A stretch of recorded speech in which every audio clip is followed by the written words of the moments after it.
You're lying on the ground, not on a bed, not on a couch, no roof above you, no walls around you, no existential dread about your inbox, no podcast playing in your earbuds, no notification telling you a storm is coming in 45 minutes. Just you, the grass, the dark, and a sky that is about to do something absolutely terrifying.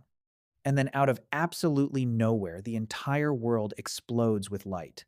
A crack so loud it physically shakes your chest from the inside, and you have absolutely no idea what just happened. Zero. Nothing. Complete blank where an explanation should be. No weather app. No notification. No meteorologist on TV calmly explaining pressure systems with a little animated cloud graphic with a friendly face telling you everything is going to be fine. Just you, the dark, and something in the sky that seems genuinely and personally furious at your existence. This is 50,000 BC, and somewhere right now, a group of your direct ancestors are huddled together watching the sky tear itself apart with absolutely no framework for understanding any of it.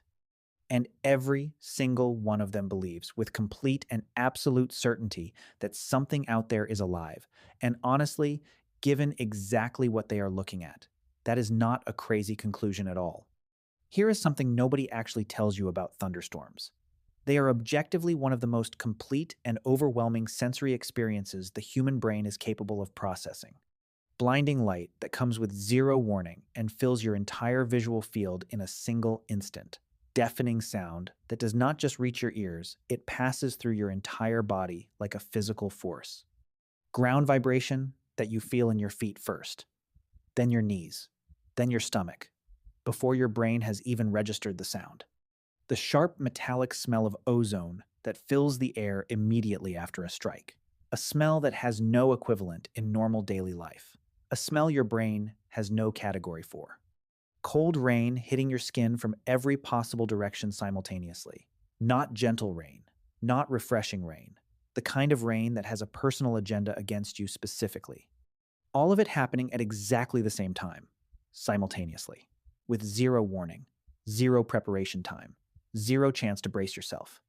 Modern humans, with our houses and our central heating and our scientific understanding of exactly what lightning is, still find thunderstorms deeply unsettling on a purely biological level. Now remove everything you know. Remove the science. Remove the explanation. Remove every single framework that tells you this is just electricity moving between clouds and ground. What are you left with? You are left with an animal. A frightened, soaking wet, completely exposed animal watching the sky do something it has absolutely never done before in its entire life.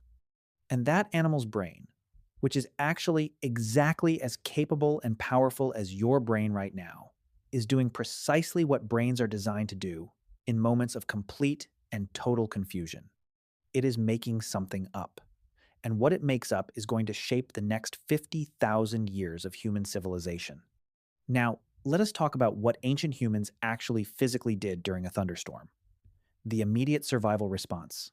First. Step 1. Find cover. This was not a casual stroll. This was maximum speed panic, running in the direction of anything solid. Caves were the obvious first choice when available. Archaeological evidence from sites across Europe, Africa, and Asia consistently shows the same pattern. Large groups returning to the same specific cave systems repeatedly during storms over thousands of years. These were not permanent homes. Think of them more as the world's oldest emergency rooms. You went when things got dangerous. You left when the sky cleared. You came back next storm. Same cave. Same group. But here's the problem. Caves were not always available.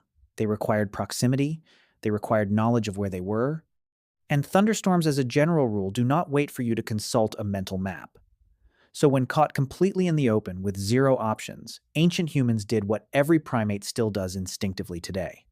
Find the thickest available tree cover. Get as low to the ground as physically possible. Pull everyone together into the tightest possible group you can manage. And wait. Just wait. With no idea how long the storm will last. No idea if it will get worse. No idea if the tree above you is about to become a very serious problem. Which, from a modern lightning safety perspective, is almost entirely wrong. Dense trees are lightning magnets. A tight group means one strike can affect multiple people simultaneously. Being near a stream or any water is essentially volunteering for disaster. But they did not know that. And sometimes it worked. The storm passed. The sky cleared. Everyone was fine. Sun came back. Birds returned. And the group emerged from under the trees feeling like survivors. And sometimes, with zero warning and zero logic, a bolt came straight down into the group. And people were dead before the sound of it finished echoing across the landscape, with absolutely no explanation for why those specific people and not the others. No pattern, no reason. Just chaos wearing the mask of punishment.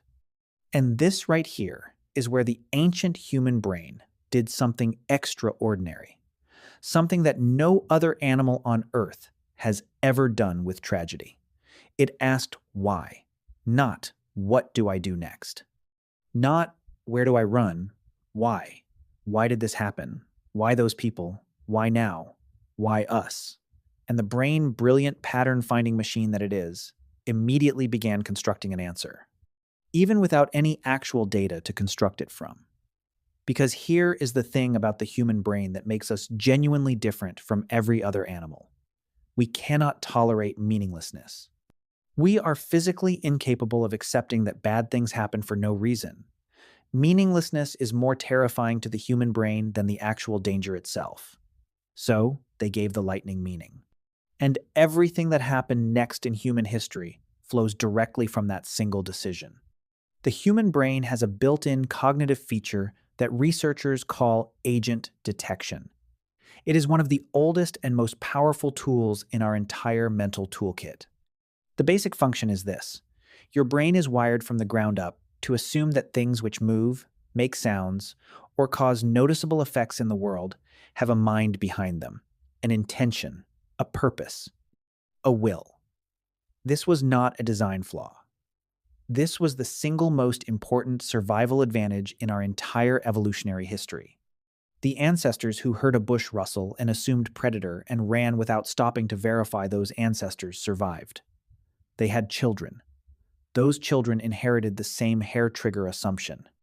Repeat that process for 1 million years. You get us. The ones who stopped to investigate whether the rustling was actually a predator, those ancestors did not become your ancestors. For what should be fairly obvious reasons. Over hundreds of thousands of generations, we evolved to be extraordinarily trigger-happy about detecting minds and intentions behind things. We over-detect. We see agency everywhere, even where none exists. Lightning is loud. Lightning moves. Lightning causes enormous visible effects in the world around it. Run every one of those inputs through the agent detection system, and the output is completely inevitable. It was not a weather event. It was something deciding to strike. And if it was deciding, then it had a reason. And if it had a reason, maybe that reason could be changed. This is not stupidity. Say that again louder. This is not primitive thinking. This is the most rational possible conclusion available to a highly intelligent brain working with the information it actually had access to. It is what any intelligent mind does when confronted with data it has no existing framework for. It builds a framework from scratch, using whatever materials are available. And the framework they built across thousands of generations of humans in thousands of different locations around the world converged on remarkably similar conclusions. There is something powerful in the sky. It is not random. It has intentions. It can be communicated with, and our relationship with it matters enormously. These conclusions formed the foundation of the very first human spiritual thinking. Not in temples, not in organized religion, in the open air during a thunderstorm, with nothing overhead but electricity and clouds. Now here is the part of this story that almost never gets told. And it changes everything about how you understand the relationship between ancient humans and storms. Thunderstorms did not just terrify ancient humans. Sometimes they gave them something extraordinary. Lightning strikes cause fires. And in the specific period of human history we are talking about, before our ancestors had reliably mastered the ability to create fire themselves, fire was not a convenience. Fire was survival itself. Warmth on nights that could kill you from cold exposure alone. Protection from predators, because large predators are genuinely terrified of fire in ways that no amount of shouting or rock throwing could ever replicate. Cooked food, which unlocked dramatically more nutritional value from meat and plants and made calories available that raw food simply could not provide. Cooking literally changed the human brain. And light, precious, extraordinary, almost incomprehensibly valuable light in a world that became completely and absolutely sightless the moment the sun went down. For hundreds of thousands of years before the ability to create fire reliably from scratch was mastered, ancient humans were fire collectors. They would find fire where it naturally occurred, and they would carry it home. They treated fire like a living member of the group, because in every practical sense it was. It needed to be fed constantly. It needed shelter from wind and rain. If it went out, that was a genuine emergency with potentially fatal consequences. So now, hold both of those things in your mind at the same time. The storm terrified them completely, and the storm gave them the most important thing in their world, destroyer and provider simultaneously. The thing most likely to kill you was also the thing most likely to save you. Is it any wonder that every culture ever studied built elaborate and complex relationships with storms and storm deities? Zeus, king of the Greek gods, master of lightning. He throws bolts in fury and destroys entire landscapes. And he is also the protector of humanity and the father of civilization. Thor, Norse god of thunder. His hammer causes the storms that threaten to destroy everything. And those same storms are the force that stands between humanity and the actual chaos trying to unmake the world. Indra, Hindu tradition, lord of lightning and thunder and rain. He brings the floods that can drown entire civilizations. He also brings the monsoon rains that grow the crops that feed hundreds of millions of people. Same entity, same power, opposite outcomes depending entirely on his mood. These three traditions develop completely independently of each other. No shared origin, no cultural borrowing, separated by thousands of miles and thousands of years. And they arrived at the same fundamental understanding of what storms are. So what did ancient humans actually do in the hours and days after a major storm? After the immediate survival crisis was over? After they had counted who was still there? What came next? They sat together. That was the first thing. Proximity, physical closeness. The same instinct that made them huddle during the storm continued afterward as an emotional processing mechanism. And then someone started talking, reenacting, using sounds and gestures to retell what had just happened to everyone who had just experienced it together. And this act of shared storytelling around a fire after a dangerous experience is one of the most powerful social and psychological tools in the entire human toolkit. In the retelling, the story got shaped, details got emphasized, meaning got added in.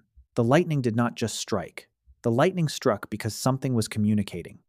And if it was communicating, what was it saying? What had the group done wrong? What could they do differently? What would make the sky entity satisfied enough to leave them alone? These questions, what did we do wrong? What can we do to prevent this? How do we stay in good relationship with the forces controlling our fate? These are the questions that eventually became organized religion.